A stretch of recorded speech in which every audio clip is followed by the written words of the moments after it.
2004 திமுக தான் மத்திய அரசு, இவங்க சொன்னதுதான் சட்டம்.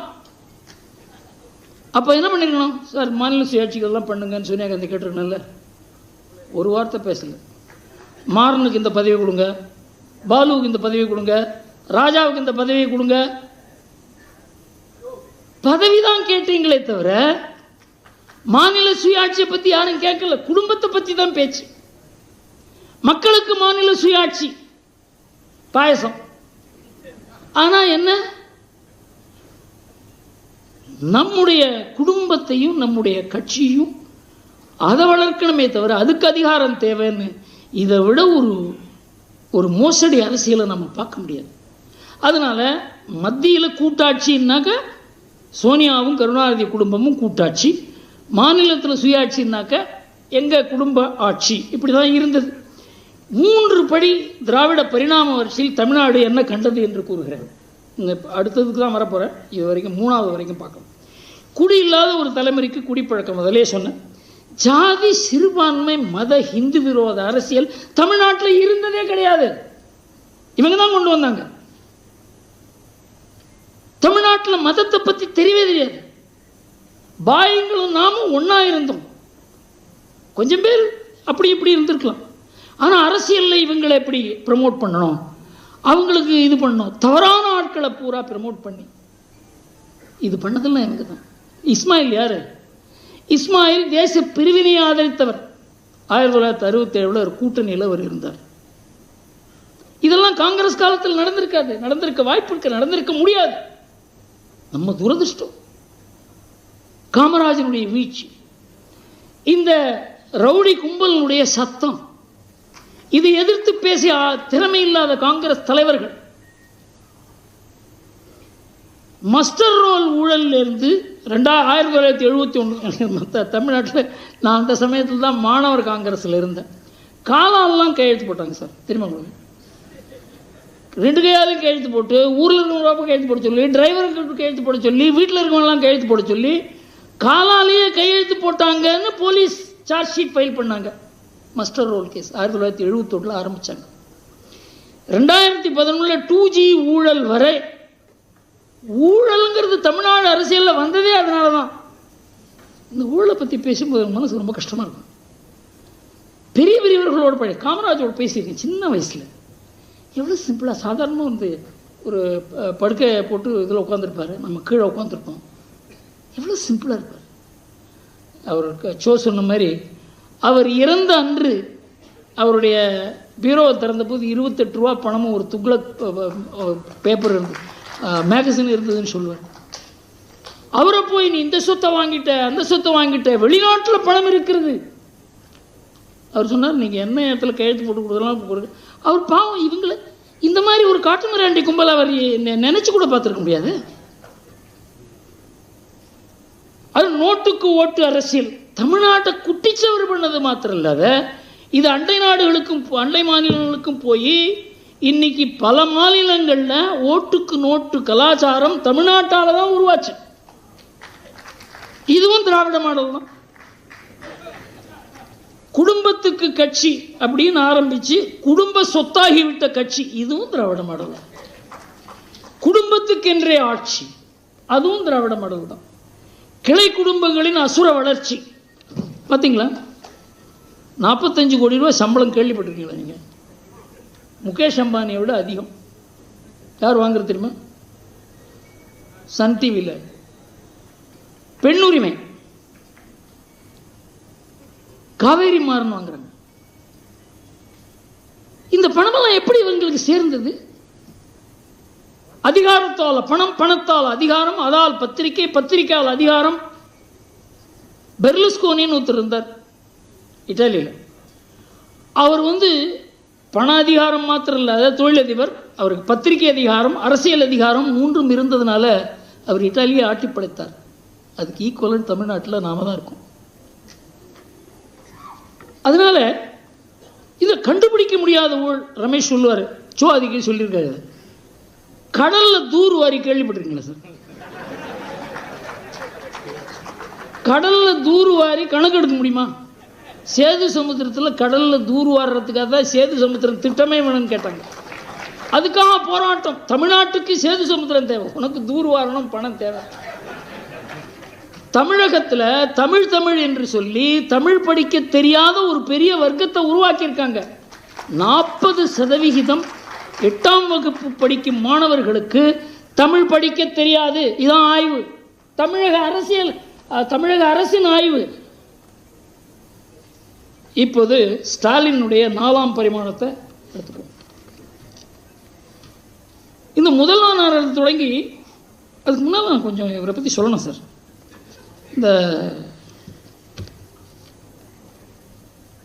இதுக்கு முன்னால் இந்த கருணாநிதிக்கு வந்து எப்போவுமே அவர் ரொம்ப நாசுக்காக பண்ணுவார். தன்னை பற்றி புகழ்ந்து கேட்கணும்னு ஒரு ஆசை உண்டு. ஷோ அடிக்கடி சொல்லியிருக்கிறாரு.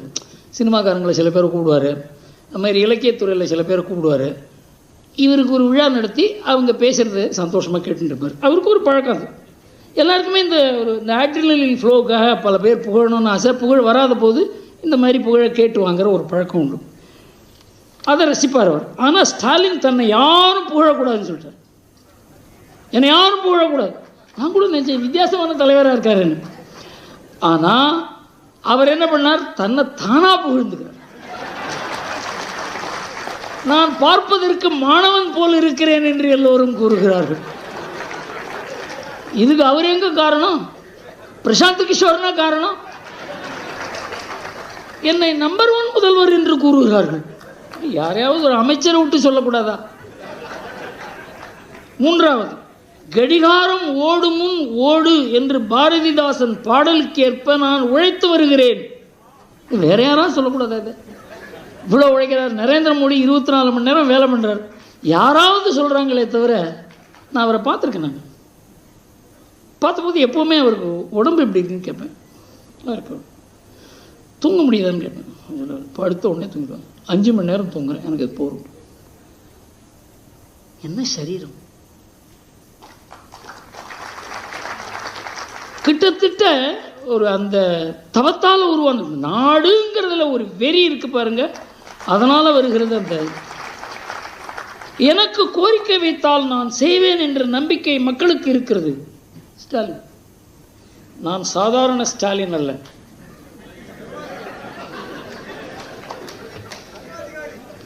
ஓகே, புரியுதா? கருணாநிதிக்கு மஞ்சள் துண்டு போட்டுட்டார். ஏன் போட்டுட்டாருன்னு எல்லாரும் கேட்க ஆரம்பிச்சாங்க. அவர் 3 விதமான எக்ஸ்பிளனேஷன் கொடுத்தார். இது போட்டுக்கிறதுக்கு கொஞ்சம் குழுக்குழுன்னு இருக்கு, அதனால போட்டுருக்கேன். அப்புறம் சொன்னார், பார்க்கறதுக்கு நல்லா இருக்கு இல்லையா, அதனால போட்டுருக்கேன். இது கடைசியில் ஜோசியம் சொன்னது அதை போட்டுக்கன்னு சொல்லி. ஆனால் அதுக்கு விளக்கம் மாற்றி மாற்றி அது எப்படி போட்டுக்காதே இருக்க முடியல, விளக்கமும் கொடுக்க முடியல. ஸ்டாலின் வந்து அவர் 3 விளக்கம் கொடுத்தார் மஞ்சள் துண்டுக்கு. ஸ்டாலின் 3 மாதமாக திராவிட மாடல் ஆட்சிக்கு விளக்கம் கொடுத்து கொண்டிருக்கிறார். அதான் உங்களுக்கு சொல்ல போறேன்.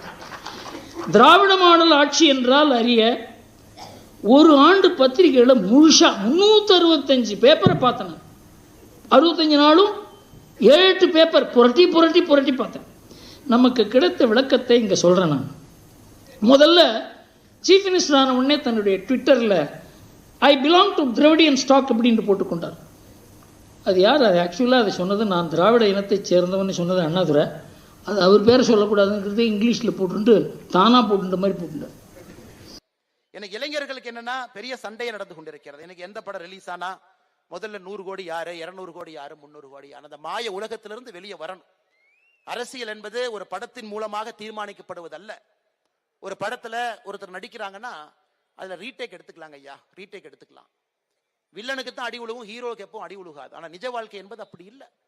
நிஜ வாழ்க்கை என்பது முற்றிலும் வேறு. ஒரு புரட்சி தலைவர் அவர்கள் அரசியல்ல வந்து மக்களுடைய மனதை எல்லாம் வென்று, இந்தியாவுடைய ஒரே ஒரு தலைவர் மக்களுடைய அன்பை சினிமாவில் இருந்து வந்து மக்களுடைய அன்பை ஜெயிச்சிருக்கிறாங்கன்னா ஒரு இதயம் அப்படிப்பட்ட ஒரு இதயம் புரட்சி தலைவருக்கு. இன்னைக்கு நம்முடைய இளைஞர் அவர்கள், நீங்க அரசியல்ல எல்லோருக்கும் வாய்ப்பு கொடுக்கும் பொழுது யோசிச்சு கொடுங்க. நான் எந்த தலைவரையும் தவறா சொல்ல, இது முக்கியமான தேர்தல். இது எக்ஸ்பெரிமெண்டேஷன் தேர்தல் அல்ல. இவருக்கு போட்டு பார்க்கலாமா, சரி புதுசா ஒருத்தருக்கு போட்டு பார்ப்போம் என்ன நடக்குதுன்னு பார்ப்போம். ஐயா, அதுக்கான தேர்தல் இது இல்ல. திராவிட முன்னேற்ற கழகத்தினுடைய ஆட்சியை அகற்ற வேண்டும் என்று முடிவு செய்த பிறகு அங்க பிங்கி பிங்கி பாங்கி போடுறதுக்கெல்லாம் வேலையே இல்லைங்க. திராவிட முன்னேற்ற கழகம் அங்கிருந்து கிளம்ப வேண்டும் என்று முடிவு செய்து விட்டால் ஆட்சியில் யார் வந்து அமர்ந்தால் அவங்களுக்கு ஆட்சி கொடுக்க தெரியணும். ஐயா, ஆட்சி என்பது ஒரு முதலமைச்சர் மட்டுமல்ல. முதலமைச்சரோடு 35 அமைச்சர்கள் அங்க உட்காரணும். 234 தொகுதியில எம்எல்ஏக்கள் உட்காரணும். இப்ப அண்ணன் நயினார் நாகேந்திரன் அவர்கள் பலமுறை எம்எல்ஏவா இருக்கிறாங்க, இதற்கு முன்பு அமைச்சரா இருக்கிறாங்க, இதற்கு முன்பு சட்டப்பேரவை உறுப்பினர் இருக்கிறாங்கன்னா பக்குவப்பட்டவர்கள், அனுபவப்பட்டவர்கள், அவமானப்பட்டு பக்குவப்பட்டவர்கள். கடந்த 30, 40, 50 ஆண்டு அரசியல் வாழ்க்கையில் ஒரு முடிவெடுக்கும் பொழுது எப்படி எடுக்கணும். அதனாலதான் அரசியல் என்பது பக்குவம்.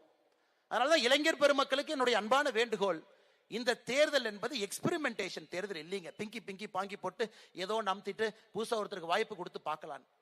அதனால் இது தமிழகத்தினுடைய அடுத்த கட்டம். நாம மிஸ் பண்ணிட்டோம்னாங்க ஆந்திரா முன்னாடி ஓடிடும், கர்நாடகா ஓடிடும், எல்லா மாநிலமும் முந்தியடித்து முந்தே ஓடி விடுவார்கள்.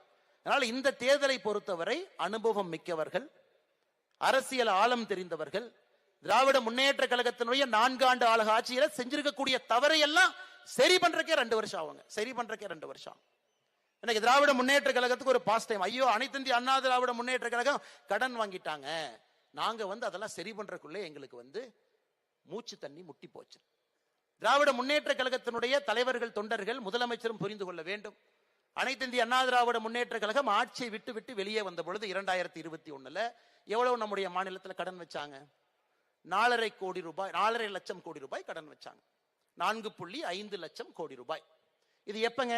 சுதந்திரம் கிடைத்து 1947, 50 இருந்து கணக்கு போட்டே வாங்க. ஆட்சியிலிருந்து வரும் பொழுது அன்னைக்கு உத்தரப்பிரதேச மாநிலத்தினுடைய கடன் இன்னைக்கு ஒரு காலத்துல பாத்தீங்கன்னா 2010-12 தமிழகத்தை விட யூபியினுடைய கடன் அதிகமா இருந்துச்சு.